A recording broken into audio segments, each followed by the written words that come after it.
Hey, I'm Andrew. And I'm Chris. We're the hosts of True Believers, a comic book podcast, our weekly show about all things comics. Welcome to episode 28 of True Believers.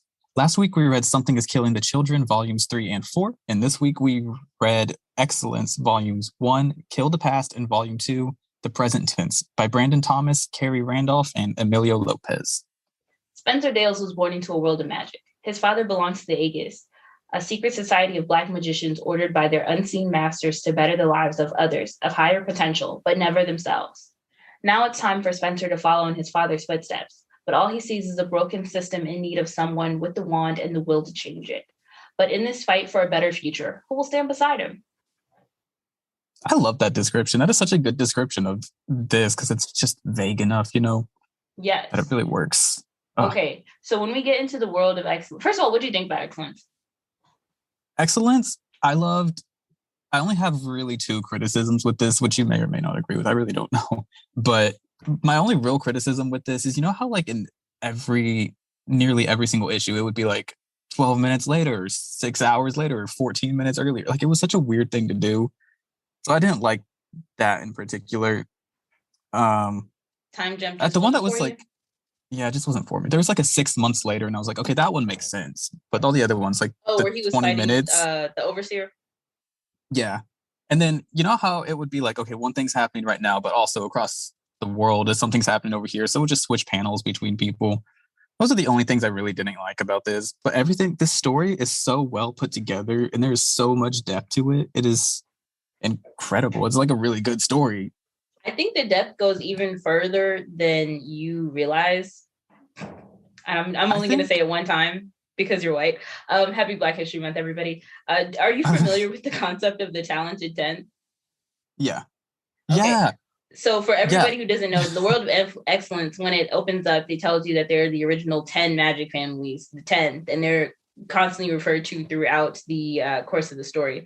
The talented 10th, direct from Wikipedia, straight up plagiarism, is a term that designated a leadership class of African descendant Americans in the early 20th century. The term was created by white Northern philanthropists, then publicized by W.B. Du Bois in an influential essay of the same name, which he published in September 1903. It appeared in The Negro Problem, a collection of essays written by leading African Americans.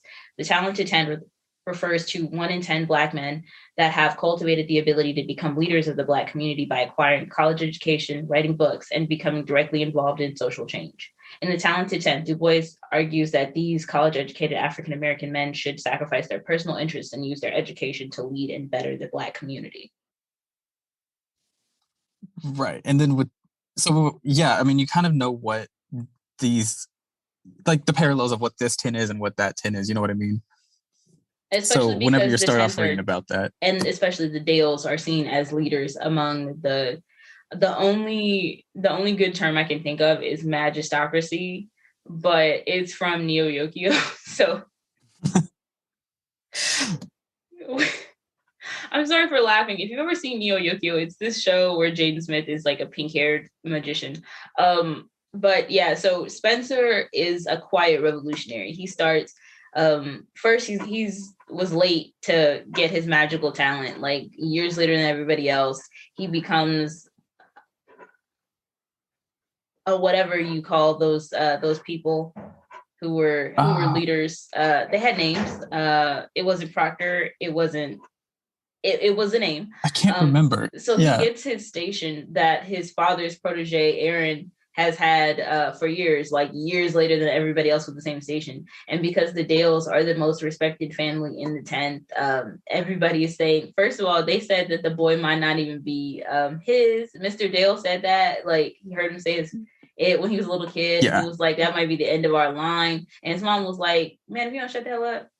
And it's all because he didn't develop his powers. Because I read like a little subnote somewhere that they get their powers at around the age of 5 or something like that. And by then he wasn't showing any signs of magic really. So they were like, this can't be my kid. Till like middle school. I know his father didn't really believe that, but the audacity to say it in his mom's face like that, we would have been swinging. It was like he was mad, obviously, but he put like the magic first before his kid, which obviously becomes a problem. But yeah. And Spencer outright tells us at the beginning that this is more of a story about fathers and sons than it is about anything else, which it leads for some interesting interactions between both him and his father, and also him and Aaron, the man that his father sees as like a second son. So question is, like, Mr. Dale, Spencer's dad, like, he's obviously like one of the most powerful, whatever, but is he just like teaching other kids every year? Is that what his thing is? Or is it just he chose Aaron and Spencer's obviously his son, so he's teaching Spencer? He just chose Aaron and was teaching him. I know at some point in volume 2, they do show that he is like teaching a workshop for young magicians, but that's not his primary focus. What I think is so interesting about the Aegis is that only men are allowed to learn magic. Like, it's forbidden for women to learn magic. And yeah, that was fucked up. The funniest part about this, like the reason why it was so funny to me, do you know what the most educated demographic in the United States is? Black woman. I do know that. Yes, like the fact that I don't know. And that women are at the forefront of every major social movement. It was just so funny to me to read that. I was like, oh, I think that's exactly why they did that. Because like I said, this has a lot of depth to it. And they knew exactly everything that they were doing. Like, it was on purpose. You could tell. So I think that's a good reason why. The biggest depth was the fact that how long did it take you to realize that the Aegis was being like the people behind the curtains were like evil white people? You told me it was like it was really late. Well, there was this overseer in particular when I told you, because I was like, wait, this man's the KKK. This is because he's got a pointy head. Like, because I was just kind of zooming through at first, just reading, getting the vibe, and then I was like, wait a minute, hold on, wait a minute. I know what this is. Let me flip back. It's this giant white thing with the pointy head, and it has blue eyes, and I was like, oh my god, I know what that is. But how long did it take to figure out it was white people? I thought at first, because Spencer says something in like the first volume somewhere along the lines that he's like, this is just us helping white people along the way. And I was like, okay, well, he's only helped white people so far. So I thought that's what this was. But no, it is literally just them with helping all the white people in charge. The funniest part about this is that he was like, I thought the same thing at first. I was like, so he only gets like white people to guard. And he's just, I thought he was just upset about that. Because I'd be like, dang, I can't help nobody black. Nobody. And then I was like, and then Aaron fell in love with that white girl, and I was like, oh my god, so it really is only white people, right? And and you notice they have anti-miscegenation laws, so they're like, you cannot be with these charges, no race mixing here. Yeah, so the whole thing is literally that they can't be seen. They have like cloaks, so they're not seen by normal people or whatever, but their goal is literally to just help white people be successful. That's what their whole job is. Keep the white plan in place. Like, they have like their own like adjustment bureau type situation. They have to pass these tests. Like, it's crazy. And Spencer, and it's like, sorry. No, go ahead. I was gonna say, and it's like they don't start off this strong, so it like slowly gets more and more like you can tell what's happening, and it gets we're aggressive. Learning about his trials, his like the different kinds of magic. We learned that it's legal to cast magic without to cast magic without a wand, and when it's not illegal, it's just frowned upon, and it's illegal to make your own wand because they said these like fake wands can be addictive and you'll die. Yeah. Once you like are gradually learning how aggressive these laws are, and it becomes very clear that something is just not right with this power structure at all. It took me a very short amount of time. I was like, I saw the overseer one time. I was like, some evil white people run this, huh? That's just it. The fact that it's literally like a clan cloak, and I was like, how did it took like, because it was pretty late in the game when I was like, wait a minute. Oh, it's so stupid. Like, it got to maybe like issue 3 or 4 for me where I looked at it and was like, hold on now. But if you even look at the 4 walls or whatever, like the 4 tenets of their philosophy or society, I mean, it's number 1, the protection and defense of the underserving is not allowed. When they said who the underserving was, I was like, who's the underserving? The ethnics. The creation of a magician's wand without permission is not allowed. I was like, good way to control people, keep them regulated. 3, the casting of spells without an approved wand is not allowed. And Spencer can cast magic. Like, his grandmother even tells him, like, you're part of the 10th. We are the most powerful, period. He can cast magic without a wand, and he does it during his trial. I was like, okay, see that. And number 4, the use of magic by females is not allowed. And I was like, ooh, not females. Not y'all out here saying females like Quark. Now y'all sounded like Ferengi from Star Trek. The thing is, Spencer's mom is like doing magic on the low throughout this entire thing, and I was like, "Oh, Spencer's mom," but that is not one bitch to fuck with. Is what we quickly figure out. Because okay, so the whole first volume, like his grandmother is something. I think they said she had like a stroke or something. But anyway, she's in a vegetative state, and she's pretty much catatonic. So he tries to steal some forbidden information from the Aegis, and he gets caught. And he gets Aaron caught too, because Aaron is trying to stop him. His dad is like, "Hey," his dad sent Aaron, and he's like, please help my son. And so they end up. Well, Aaron gets tortured. Spencer finds out that he can have his magic taken away, and then they both end up. I don't remember what Aaron's punishment was. Oh, his punishment was following some low level, which is this white girl he ends up falling in love with when he goes to jail. Well, he falls in love with the white girl. They were trying to run off to be together. Then he goes to jail. Spencer's was that he had to be an old rent-a-cop head ass. Like, he out here tracking people down. He's like, okay, bird wands. And there's that too. These punishments are made for like humiliation, because they send what's his name, Spencer. They send Spencer to go get his quote unquote brother Aaron. Like, these are literally just made for humiliation to keep you in line. Well, actually, no, that punishment wasn't for humiliation. His father did that. He was trying to save Aaron. He was like, "Listen, I need you to go get him." And he was like, Spencer was like, "How dare you ask me to help the boy you replaced me with?" And then when I tell you, these two upstanding young black men, they started fighting. They was wilding out. Like, first of all, Aaron, he wasn't even really trying to fight Spencer like that. And then Spencer was like, "Nah, we fighting." Spencer has like this unbridled rage in him. Yeah, that's what I was about to say. He definitely developed some rage throughout the years because of his detachment from his father, emotional detachment. Because there's a lot going on with Mr. Dale. There's just a lot. And they mentioned it several times before this, that Spencer is like filled with anger. And I was like, oh, where's this going to go? And then he starts beating Aaron's ass into the concrete. And I'm sitting there like, because what can you say to all this? Do what? Because what can you say to all this? You can't, because whenever his rage comes out, obviously his magic is coming out like in full force. So he just beats the shit out of Aaron. I mean, Aaron was getting as good as he got, because they both ended up in the hospital, but he hulked out. Yeah, exactly. Hulked out. That's a good way to say it. And he even blew off like half of Aaron's face at first, but they're magic, so they fix it. But just shit. You know that R. Kelly meme? "I'm fighting for my motherfucking life." That was Aaron. That was Aaron, because he was just like, "Okay, I can take you on. We can. It's not going to be a good fight, but it's going to be a clean fight, No, it's not going to be a clean fight, but it's going to be a good one. It was not clean. Because when I tell you everything they could fight each other with, and apparently in the Aegis, like any spell you turn onto another member of the Aegis, it turns back onto you.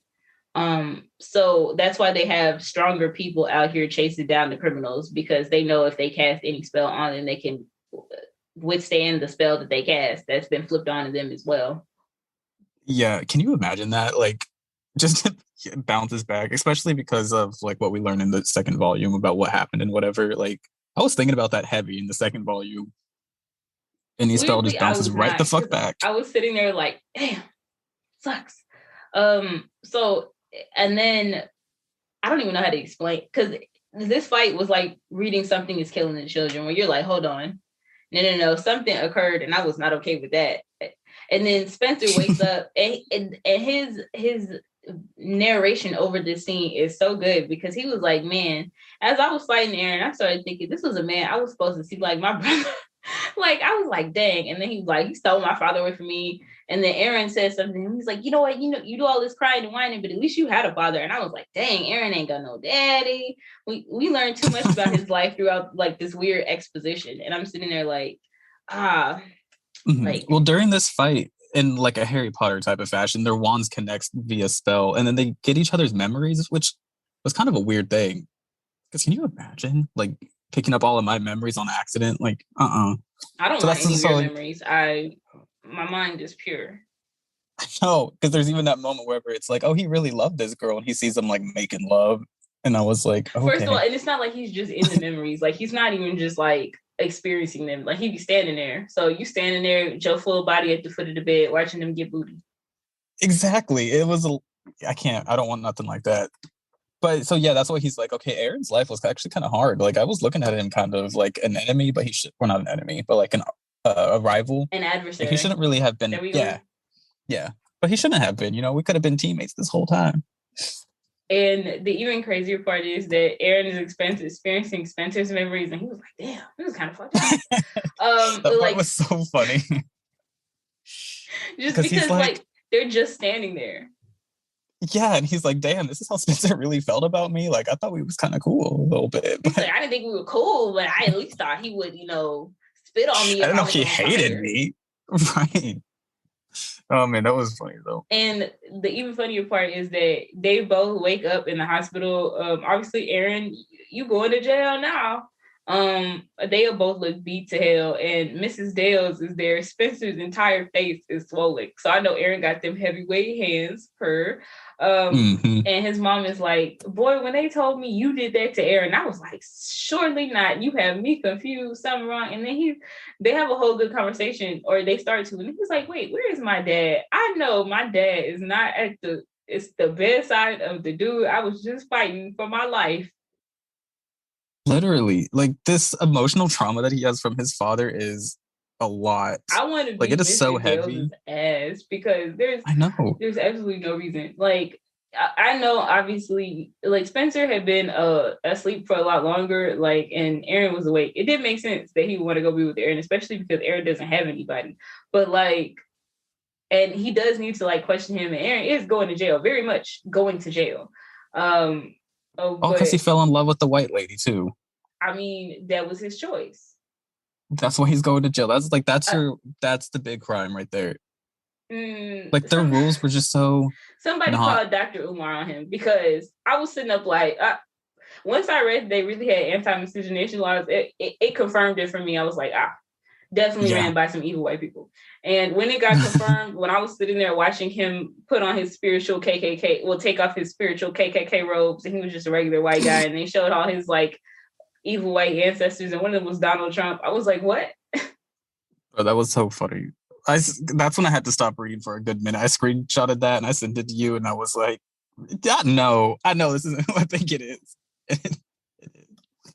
But yeah, so he goes to jail, and Mr. Dale is, again, like a really huge, powerful member of this organization. So he gives him like the best prison. I was like, this man's kind of living it up right now. Like it's a nice little prison, but he had a prison apartment, like, instead of a prison cell. So, good for him. But this incident and like everything that he's learned from Aaron, and then coupled with the fact that his father tells him in the hospital, like, look, what happened to your grandmother wasn't random. Like, somebody did that to get back at me, and because they know that I care about my family. They couldn't touch your mom, and we found out in volume 2 why they couldn't touch the mom, and they couldn't touch Spencer because Spencer is part of their future, but they could get at his mom.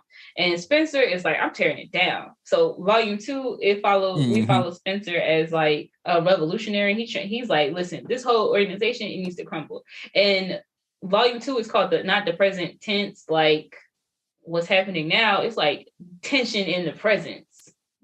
Because I was gonna say that too. Like, it really steps up on the activity happening. Like, it gets crazy in volume 2. It starts off really strong, because that's when it starts off with the 6 months later kind of thing. Like, he walks away, he's learning shit, and then 6 months later, he's learned a lot in 6 months. Like, he has stash boxes of, like, we knew this from like volume 1 where he was visiting his grandmother, but he has like little stash boxes of unauthorized wands all over the city. He's using them to like wake up his grandmother briefly, like for as long as he's able to, and like speak to her, and like he's like, I'm working on it. And then I got you, and return her back to say, we find out that he's been cloning himself. He got like 3 different copies. We meet some more of his friends. Like, his father has I did not commit her name to memory, I'm so sorry, but his father has Monique. I did commit her name to memory. A woman who works for him. She's his secretary, and he starts teaching her a little bit of magic. And he, even though it's unauthorized, because he wants her to follow Spencer, and she ends up getting caught in his crusade. He has another friend who works at the little magical prison, who gets caught up in his crusade too. These people, sometimes they don't even know they're involved, which is crazy. Yeah, because he's 18 at this point. He turns 19 halfway through this, but he's 18 and he's smart. Like, this man is brilliant. The things that he's doing, the way he's finessing this system, did you ever watch the show? It's crazy. Revenge? I don't think so. Okay, it's based on the Count of Monte Cristo, and it's about this white lady. Emily Van Camp from Captain America? Yeah, okay. So this white girl, ironically, her name is Emily.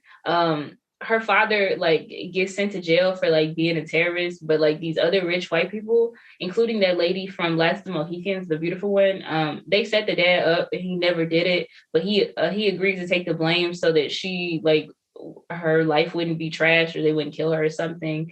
And then basically her life was like shitty the whole time. And so she comes up with a plan. It's like it really is some kind of Monte Cristo shit where she has this elaborate plan to take these people down. She starts dating their son, becomes engaged to them. And she, every chance she could take, she's moving through society. She's using politics. She is destroying these people's lives from the inside out. And she like never stops. That is I see what you're getting at. Doing. Yeah, definitely. Or like it's like Power. Ironically, I think Michael Rainey would be a good person to play Spencer. Like if you watch Power Book 2, you know, Tyreek and them, you will understand, Andrew. I guess it's for Black people.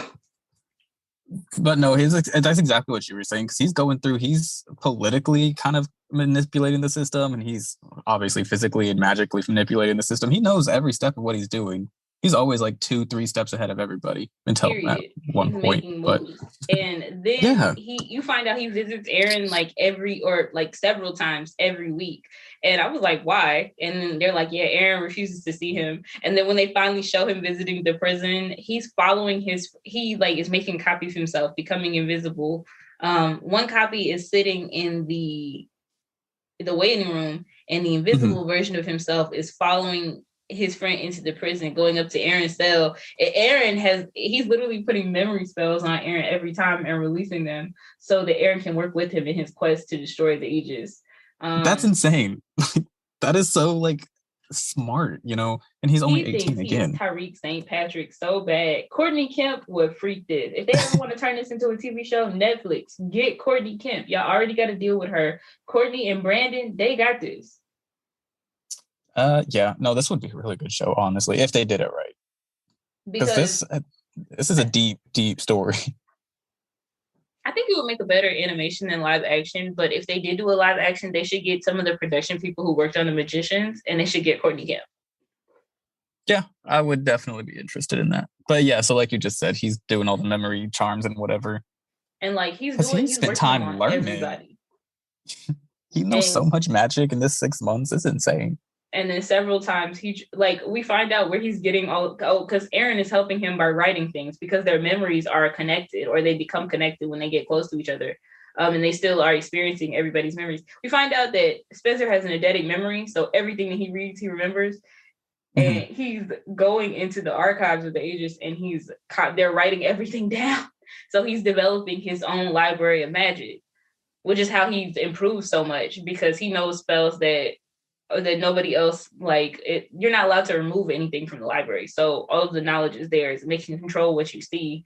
And people are watching him, but he never does anything. Like, people watch him, but they can't find any evidence of him doing anything. Yeah, he covers it up well, because with his little clones too, they think that they have the right clone half the time, but they never do. So they're following real Aaron, quote unquote, or Prime Aaron is what they called him. No, Spencer. Sorry, Prime Spencer. They're following Prime Spencer. Aaron is still in jail. Yeah, Prime Aaron's in jail. That bitch stays in jail for a minute. But yeah, so it's crazy. Like, he's outsmarting them even with his clones, and they're all like, "We know we're smarter than this kid." But are you though? Because they never were. You aren't. And then so other members of 10th, like I think the man's name is Hill. Yeah, I think so. Yeah. So we'll say Hill. He's the overseer who that looks like some KKK robe shit.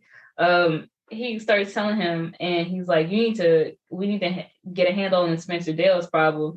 And he finally gets Spencer caught up, and he's like, hey, we're in this interrogation room. Spencer's like, this ain't no real interrogation, because they wouldn't do this. They wouldn't do this, and they wouldn't do this. He was like, yeah, but how do I know people aren't going to be looking to you as a leader, and then you'll spill all your secrets, and you'll do this and get all your people hemmed up. He said, young people, he said something, I wish I had screen capped it, because he was like, young people always think they're the first people to do some shit. Like, y'all always think y'all the first ones. And I was like, well, what have y'all done? Cricket, because Mr. I thought that too. Is scared. He's like terrified of the Aegis. Like, And he's one of the most powerful members. So I'm like, what happened to y'all that has y'all so shook? Yeah, exactly. I was wondering. I mean, we'll find out in a little bit, but like I was wondering the same thing. I was like, what are they doing to you guys? They're obviously ruling with intimidation. That part's clear, but like something heavier has to happen before that point. You know what I mean? Like, and clearly y'all all, because they all want to further their magical legacy and like the legacy of their family, they all have a vulnerability. Yeah, even exactly. Spencer's father, who was the worst dad ever. Yeah, no, this man was a terrible father. Mr. Dale's I don't even feel bad for him. Even though when we learned some of his backstory, I still didn't feel that bad for him. It's like, damn, so you really didn't learn from anything that you learned, and you were like the shittiest father you could possibly be. Exactly. And he knows that he's a shitty father too. Like, he's like, okay, well, yeah, I did this to you, but like, also, what about the magic, you know? It's just the fact that they even address it in volume 2 that their relationship is almost damaged beyond repair, because they always thought they would have more time to reconnect with each other, and then there was a bridge too far for them to cross. And I was like, damn, it do be like that. And then also Mr. Dales tried to, I don't remember what he tried to make him forget or try and get into his mind, but he was like, you just tried to violate my mind?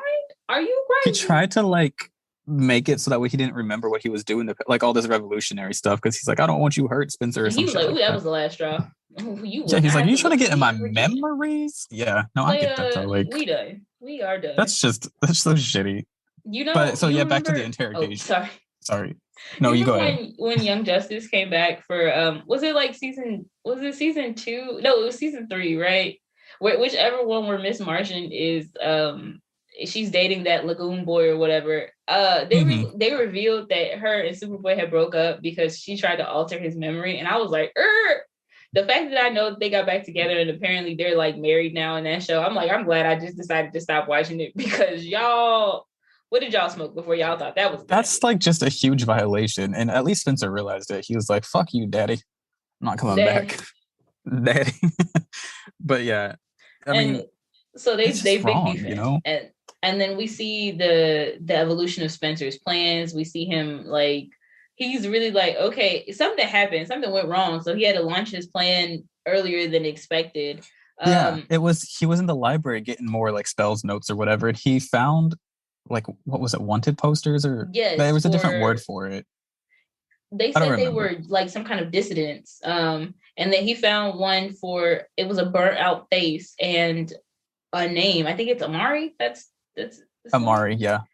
But the thing Amari is that got me is like the librarian people start attacking, and the library people are all women, and I was like, oh, so these ones are okay, but like the ones that y'all allow are okay to guard your secrets, but other women can't learn magic. And first of all, why are these nuns attacking people in the library? I was like, what?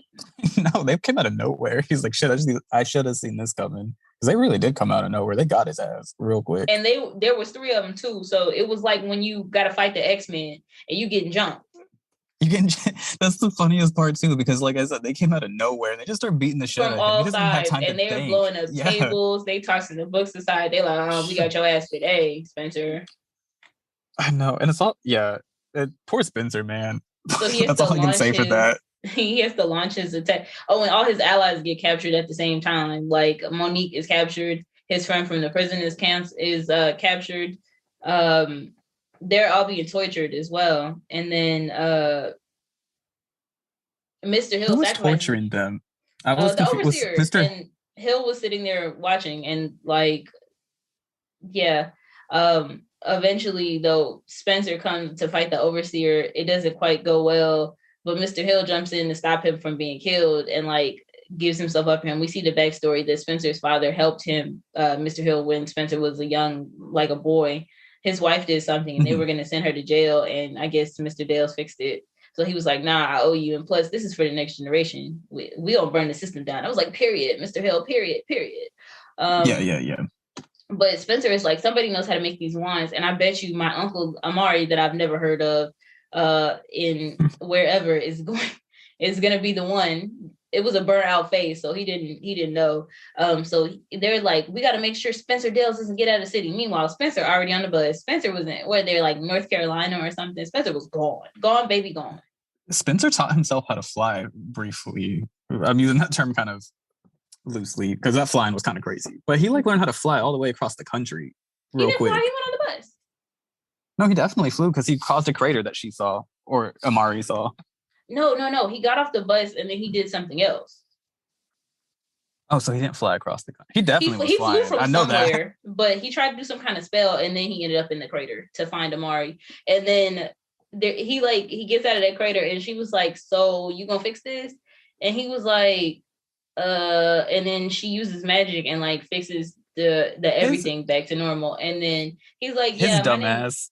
He was like, "Fix a hole in the street that already has a lot of holes. Why would I do that?" He said some stupid shit like that. I was like, so you want to get beat up? People Honestly, care about their communities. Because if I saw that in front of my house, the way I would have stomped you out, I'd have been like, nah. How are you gonna come here disrespecting my neighborhood? You know what I mean? Exactly. And then she's like, okay, so she just starts fixing it, and she's like mad. And then he's like, hey, do you know an Amari Dales? My name is Aaron Mills, and he's the uncle of my friend. And then she's like, y'all can't be too good of friends because she's his aunt. I don't even think she said that. She did say that. Oh no, you're right. Yeah, exactly. she was like, Amari's a girl. Yeah. She's like, she's the friend. Meanwhile, this is Amari, and then he like follows her all around the city. She's like, yeah, I'll take you to her home. Follows her all around this little neighborhood, and she's using magic, like she's growing crops and she's fixing people's houses, and they're like improving the community. She's just radiating power is what's happening, honestly. And he's sitting up like, but women aren't allowed to use magic, and she's like, and yet I am. She's like, are you gonna tell on me? Like, what are you gonna do? What you gonna do? Who you gonna? He didn't even fix the street, you know. Which bitch ass, yeah. So he like walks up to this gigantic house. It looked nice out, and then she's like, "Oh, you just got to go through. There's a barrier." And so he walks through the barrier, and so does she. And she's like, "Okay, so how you doing, Spencer?" And then he was like, "What?" And she's like, "Yeah, I'm Amari. And also, if you weren't my family, you wouldn't have been able to come into the house. So I knew who you were. And also, you look exactly like my brother, and I'm not stupid. So yeah, exactly. It was just like, she was like, yeah, I might be some dumb, but I'm not plumb dumb. Anyway, and it made me laugh so hard. The best part about this whole scenario is that Amari starts dropping the rest of the lore that I was so curious about, because clearly they said women must not be allowed to do magic, but it doesn't say that they can't. And we've seen them. We've seen Mrs. Dales do magic. We've seen Monique do magic. We've obviously seen the 3 nuns at the library. Grandma was doing magic, you know, period. Everybody. Like, so they can clearly. So I'm like, and they're all using, yeah, right, exactly. But they're all using wandless magic, with the exception of Monique, which is also not allowed. Dales has a wand.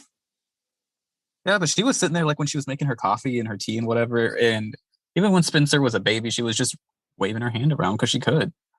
Yeah, because one thing you're not going to say is shit to Mrs. Dales. Period. And one thing about Mrs. Dales, she keep that thing on her. You think she don't have a wand if you want to, but you don't come up and close and personal with it. I'm just saying, Mrs. Dales radiates power too. She does, and it's like casual magic too. And still, like, you don't want to fuck with this bitch. You don't. And Amari starts telling Spencer about their revolution. She said that magic was kind of dying out, so they decided the upper echelons of the ages, they let girls start practicing magic. And she said there was one among us who was the greatest sorceress of an age. Like, she was like the greatest in her generation. And we called her the Absolute. And and they had us do all their dirty work for them. And then they just took magic back. They were like, nope, you're not needed anymore. And so we were expected to go back to how things were before. So of course we started a revolution. And I was like, as you should. And she starts describing how hard it got, how they were threatened, how Spencer's father became weary, and he was no more. And she said he couldn't stand to let anything happen to her. And I was like, what happened to who? And then he's like, Spencer's like, oh my God, you're not the Absolute. And she's like, oh, because they said they had the Absolute, and then all the other girls who were almost just as good, you know? Yeah. And she's like, nah. I was good. I'm still good, but I was never the Absolute. And then guess who they showed? What was her name? Fuck. It was Mrs. Dales. Thank you. think Mrs. Dale. How did I just forget her name as I was just talking about how much of a bad bitch she is? Not just a bad bitch, the bad bitch. Because we find out The essentially since bad we were bitch. talking about American Horror Story, like right before we started recording, she's the supreme. Like she is that girl. Quite literally. Like nobody can top her. She's the absolute Ever. period. And she misses, and Spencer is like crying because he's like, oh my God, my mother. That's the one person you have to be worried about because your father can be cowed. Your mother is a G. Mm-hmm. And that's the thing too. Like Mr. Dale is super powerful, but the absolute is the mother, and he's got both of their powers. Like Spencer does. Like no wonder why he was the late starter. Yeah, he's insanely powerful. He just don't know yet. Like he's still learning. But he's like I just have a feeling. Stronghold. Yeah, this man. I mean, okay, yeah, because unfortunately, I thought this was going to kind of wrap up by issue 12, but it didn't. Oh, apparently, it's still going. This is ongoing. So maybe eventually we'll have another excellence episode. But Mrs. Dale's, we didn't even mention what she did because she's just in her home by the mantle, and all of a sudden her eyes light up, and she turns around and like blasts a hole in the wall. She's like, "I see you, overseer." I was like, "Period," and that's how we end. Yes, I know. It ends on, and well, even before that, Mr. Dale's goes to Spencer. Is it like his apartment or something? Yes. We forgot that part. Yeah, he goes to Spencer's apartment. They pull him out of his workshop that he's teaching, and they're like, "Yeah, his front door is asking for you." And then he gets like, it's like a trap. He ends up in like a labyrinth. He's in his own memory mind thing. Yeah. And Spencer is like trying to get them to understand each other. But I was like, I don't know if that'll ever work. Your dad seems pretty closed off. That's exactly why it was a good trap. The baddest bitch. The absolute baddest bitch to ever live. Literally. So it's so good.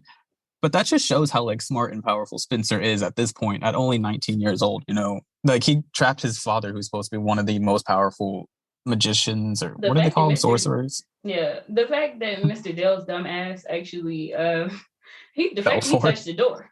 You dumb. Yeah, well, he's also Mr. Dale does have a little bit of arrogance to him, like, oh, nobody's gonna stop me, you know, like I can do what I want. Look at you. Stopped. By your son, your 19-year-old son. Because I don't know, this is such a, like, it ended on such a strong note too, with the fucking clan member overseer. Yes. I was like, yes. Like I'm really disappointed that this didn't have a resolution because I wanted to see where this was going. I want to see Spencer take these people down. Yeah, burn this bitch down. Oh man, and if we had more time, there is so much depth to every single one of these characters we talked about. Like we would need like a 7-hour episode for this just to talk about these characters. And right now we're gonna wrap it up. I have one last thing that I want to say. It's a quote from the author. Well, it's a fragmented quote. This is like the last part, and then I'm going to say the first part. One of the major themes of excellence is how the characters are not acknowledged by the public at large, that they are virtually unseen, invisible men and women. Our jobs as creators are to make sure our voices are heard through our actions. We are screaming at you to recognize us. And I was like, period.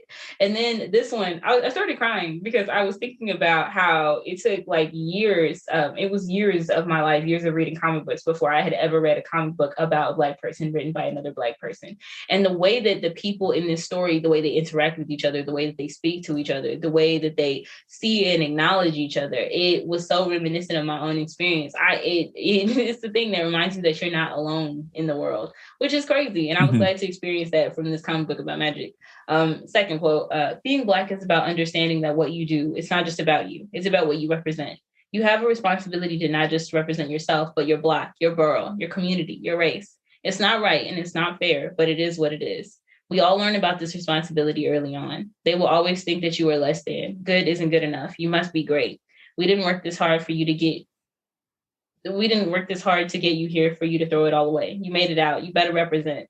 Being Black, the weight of the world is on your shoulders, and every day is shoulder day.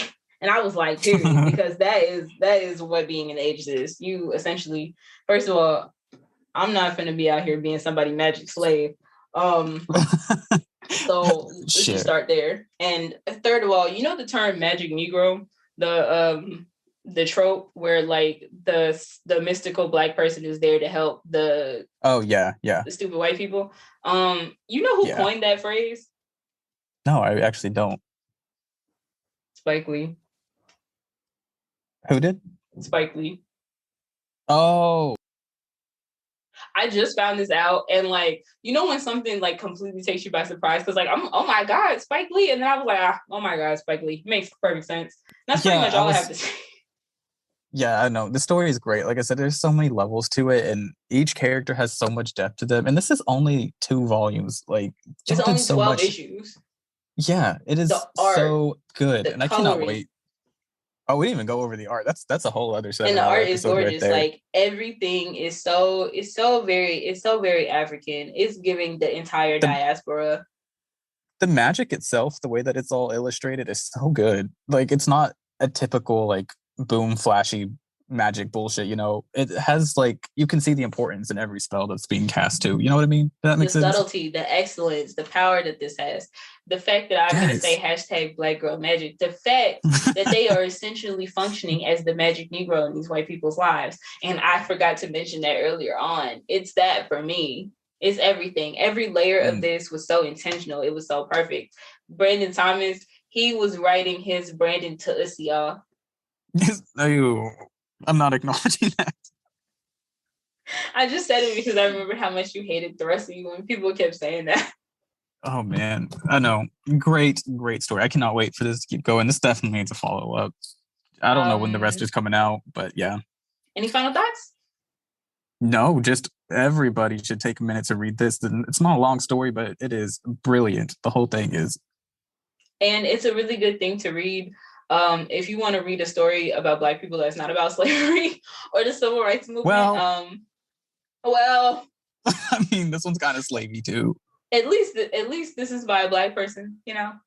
Yeah, it's like, yeah, and not in like the Lena Waithe way where you watch Queen and Slim and you come out traumatized. This is just like, damn, they be out here doing it. I mean, at first I was like, damn, these magicians are pretty cool. Like, I want some of this power. And then I realized what's happening. And I was like, I don't want that overseer power. I don't. Never mind. Yeah. So I guess that's all for this week's episode of True Believers. Yeah, everybody, thank you for your support. I don't know what we're doing next week. I'm sorry. Okay, no. Some people don't know how to stick to the plan. Hashtag Big Sean. We'll see you next week when we read Far Sector by acclaimed award-winning author N.K. Jemisin. Andrew would know that if he showed up to the rehearsal. We're available on all major streaming platforms. And if you really like the show, please leave us a review and continue sharing it with your friends. We really, really appreciate it. And as always, if you want to leave a suggestion on what we read and watch, you can find and DM us on social media. You can email us, leave us a voicemail at 650-761-2629. You could join our Discord, even though we've established that we don't really check it. Happy Black History Month. And that's all I have to say. All right. Goodbye, everybody. Bye. Thanks again.